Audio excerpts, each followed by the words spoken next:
If you had asked me this question 3 years ago, I probably would have had a very different answer because AI has changed so much about everything that I don't know that if my answer right now would be that poignant. But you have to have a personal interest in what you're making, or else it's not going to feel genuine and it's not going to be important.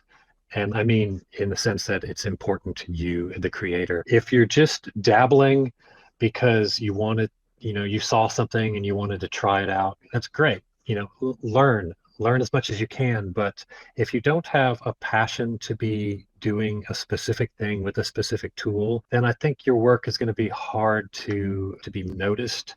And I think it maybe won't resonate with other people because there's so much noise right now. It's going to be hard for you to create that signal because everybody is a creator now. It used to be that there was required learning that you had to do in order to get to a point where you create a video of an animation.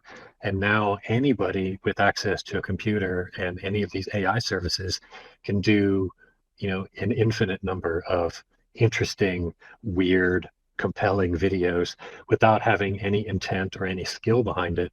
And so I wish I had a really happy, enthusiastic, upbeat answer, but I think that we're in such a period of flux that nobody really knows what the next few years are going to be like.